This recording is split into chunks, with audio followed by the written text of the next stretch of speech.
नमस्कार. आपण पाहता राष्ट्र माझा. आज आपण सातपूर तालुक्यातील नळेगाव या ठिकाणी आहे, जे जिल्हा परिषद गटाचे उमेदवार या ठिकाणी चव्हाण साहेब माझ्यासोबत आहेत. पाहूया त्याची प्रतिक्रिया. नमस्कार सर. नमस्कार. नाव सांगा. मी अनिल विश्वनाथ चव्हाण, महाविकास आघाडीचा शेतकरी कामगार पक्ष, स्वाभिमानी शेतकरी संघटना अलीकडे आणि राष्ट्रवादी शरदचंद्र पवार या गटाचा अधिकृत उमेदवार म्हणून या निवडणुकीला मी समोर जात आहे. मतदाराचा प्रतिसाद कसा आहे? मतदाराचा या मतदारसंघामध्ये उदंड प्रतिसाद आहे. गेल्या 25 वर्षापासून विविध सामाजिक क्षेत्रामध्ये, सामाजिक असेल, सांस्कृतिक असेल, आरोग्य क्षेत्रामध्ये काम असेल, या कामामुळं मी गेल्या 25 वर्षापासून रक्तदान शिबिराच्या माध्यमातून असेल, ॲम्ब्युलन्सच्या सेवेच्या माध्यमातून असेल, मेळकूट रथ सेवेच्या माध्यमातून असेल, व्याख्यानमालेच्या माध्यमातून असेल, आरोग्यविषयक शिबिराच्या माध्यमातून असेल, अनेक कोविडच्या काळामध्ये केलेलं काम असेल, मला अनेक पुरस्कार सामाजिक कार्याचे, डॉक्टर बाबासाहेब आंबेडकर समाजरत्न पुरस्कार, शिवश्री समाजभूषण पुरस्कार, कोल्हापुरी बाणा पुरस्कार, असे अनेक कोरोना योद्धा पुरस्कार, असे अनेक पुरस्कार मला या समाजाने गौरव करून माझा गौरव केलेला आहे. आणि केलेल्या कामामुळं या मतदारसंघात जी असलेली जी निवडणूक आहे ती धनशक्ती विरुद्ध जनशक्तीची निवडणूक आहे. त्या मतदारसंघातली जी निवडणूक आहे हुकुमशाही विरुद्ध लोकशाहीची निवडणूक आहे.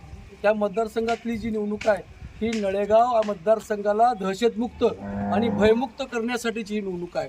मला या ठिकाणी असं वाटतंय, या मतदारसंघामध्ये, या मतदारसंघाचा मी मागच्या वेळा ग्रामपंचायतचा सदस्य होतो, पंचायत समितीचा सदस्य होतो, सामाजिक कार्यामध्ये अर्ध्या रात्री रस्त्यावरचा कार्यकर्ता म्हणून माझी ओळख आहे. मी प्रत्येक माणसाच्या हाकेला वो देऊन दिवस रात्र अहोरात्र प्रयत्न करून लोकांची सेवा केलेली आहे. आणि म्हणून मला कामाच्या जीवावर आणि मला माझ्या जीवाच्या मित्राच्या जीवावर मी या निवडणुकीला समोर जात आहे. या मतदारसंघामध्ये मतदार बंधू भगिनीची खूप मोठ्या प्रमाणामध्ये माझ्याबद्दल सहानुभूती आहे, आस्था आहे. एक सामान्य कार्यकर्ता, आपल्यातला माणूस, हक्काचा माणूस आणि सहज सोपा, तिन्ही उमेदवाराच्या तुलनेमध्ये सहज सोपा असलेला माणूस, अशी माझी म्हणजे लोकांचे म्हणजे माझ्याबद्दलची लोकांच्या मनामध्ये भावना आहे. आणि म्हणून आपण ज्या वेळेस मतदारापुढे जाता तर आपल्याला वाटतं की या नळेगावचा विकास काय खुपलेला आहे. तुम्ही निवडून आल्या, तुम्ही मतदान केल्यावर तुम्ही त्याचा राहिलेली कामं कशी पूर्ण करणार? मागच्या 2017च्या निवडणुकीमध्ये या मतदारसंघामधून भारतीय जनता पार्टीचे जिल्हा परिषद आणि पंचायत समितीचे उमेदवार निवडून आलेले होते. केंद्रामध्ये सरकार भारतीय जनता पार्टीचं आहे, राज्यामध्ये सरकार महायुतीचं आहे.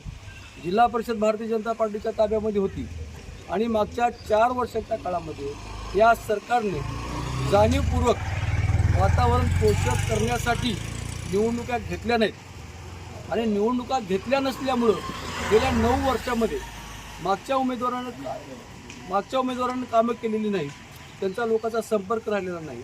4 वर्ष प्रशासकाचं राज्य आहे, पण प्राथमिक आरोग्य केंद्रातील सुविधा असतील, पशुवैद्यकीय दवाखान्यातील सुविधा असतील, ह्या भागातल्या अंतर्गत रस्त्याचा खूप मोठा प्रश्न आहे.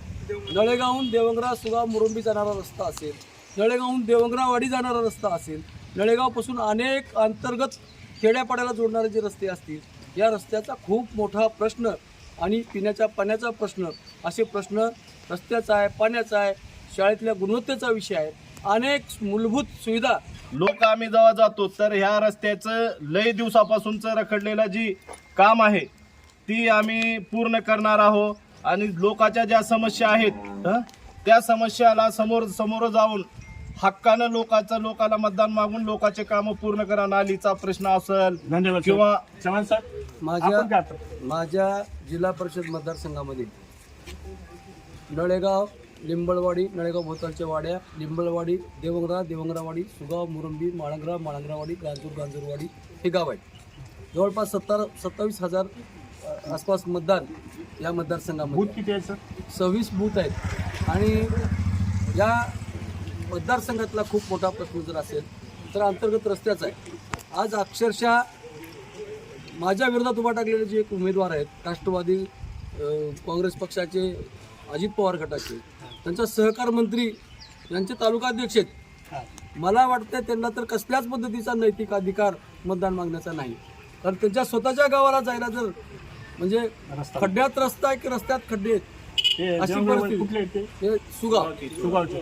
तर नळेगावहून देवंगरा सुगाव मुरंबी जाणारा जो रस्ता आहे बुडी जाणारा रस्ता त्या रस्त्याची प्रचंड दुरावस्था झालेली आहे. या मतदारसंघामध्ये अंतर्गत रस्त्याची जिल्हा परिषदेच्या रस्त्याची खूप मोठी वाईट अवस्था झालेली आहे. पिण्याच्या पाण्याचे प्रश्न समस्या आहे. या समाज कल्याण विभागाच्या माध्यमातून जी योजना आहे आज गेल्या 4 वर्षापासून प्रशासक राज्य आहे आणि पंचायत समितीच्या माध्यमातून आणि जिल्हा परिषदेच्या माध्यमातून ह्या प्रशासकाच्या काळात खूप मोठा भ्रष्टाचार, घरकुलाचे भाव ठरलेले आहेत, विहिरीचे भाव ठरलेले आहेत, गोट्याचे भाव ठरलेले आहेत, वजन ठेवल्याशिवाय पैसे एखाद्या कागदावर ती कागद पुढे जात नाही.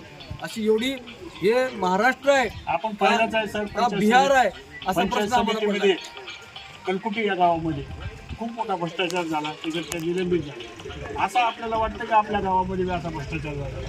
या गावामध्ये या गावातला हा विषय नाही, या महाराष्ट्रामध्ये आणि ज्या ज्या ठिकाणी स्थानिक स्वराज्य संस्थेच्या निवडणुका झाल्या नाहीत, एक लातूर तालुक्यातलं टोटली एकच गाव नाही तर उभ्या महाराष्ट्रात जिल्हा परिषदेच्या थांबल्यामुळं सगळीकडं जिल्हा परिषदेच्या अंतर्गत आणि पंचायत समितीच्या अंतर्गत भ्रष्टाचार झालेला आहे.